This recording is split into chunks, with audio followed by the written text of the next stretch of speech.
आज की मेरी वीडियो गोत्र प्रणाली पर आधारित है। जैसा कि आप जानते हैं, हमारा देश ऋषि मुनियों का देश रहा है और हमारे देश में जो भी शादी विवाह होता है वो गोत्र प्रणाली के अनुसार ही होता है। हमारे देश में ये देखा जाता है कि गोत्र एक ना हो, गोत्र अलग अलग होना चाहिए और ये सही भी है, क्योंकि अगर गोत्र एक होगा तो इससे होने वाली संतान पे बहुत ही असर पड़ता है। वो रोगग्रस्त पैदा हो सकता है और उसे बहुत सी बीमारी हो सकती है, जैसे कि वो बहरा हो सकता है, अंधा हो सकता है, नंगरा हो सकता है, अन्य बीमारी उसे हो सकती है। इसीलिए गोत्र का अलग अलग होना बहुत ही जरूरी है। हाँ, अगर कोई दूसरे कास्ट में शादी करता है, जैसे कि कोई ब्राह्मण किसी शूद्र से शादी कर लेता है, तो बच्चा जो होगा वो आधा ब्राह्मण होगा और आधा शूद्र होगा। इसकी एक कथा भी है कि रावण जो था वो माता केकसी की संतान था। माता केकसी जो कि एक राक्षसी थी, उन्होंने एक बहुत ही विद्वान ऋषि से शादी की थी। वो विशर्वा ऋषि थे, जो कि अपने समय में बहुत ही बड़े ऋषि थे।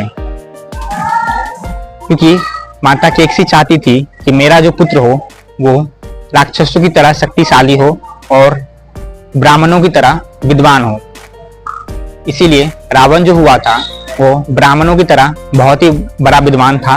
वो चारों वेदों का ज्ञाता था और भगवान शिव का महान भक्त था, और साथ ही साथ वो राक्षसों की तरह बहुत ही शक्तिशाली भी था।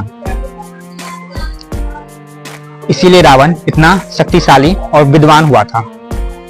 इसलिए हमारे देश में कोई भी शादी की जाती है तो अलग अलग गोत्र में की जाती है। गोत्र एक ना होना चाहिए, क्योंकि गोत्र अगर एक हुआ तो इससे बहुत सी प्रॉब्लम हो सकती है। साथ ही ये सबसे ज्यादा होने वाली संतान पर असर करता है, वो रोगग्रस्त पैदा हो सकता है।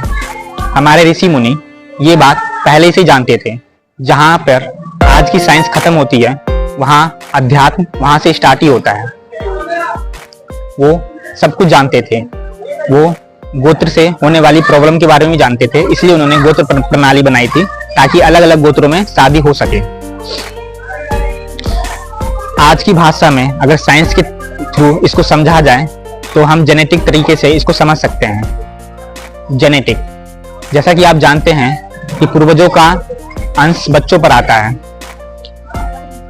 बच्चों का सबसे ज्यादा अंश 95% जो बच्चा जाता है वो अपने माता पिता पर जाता है।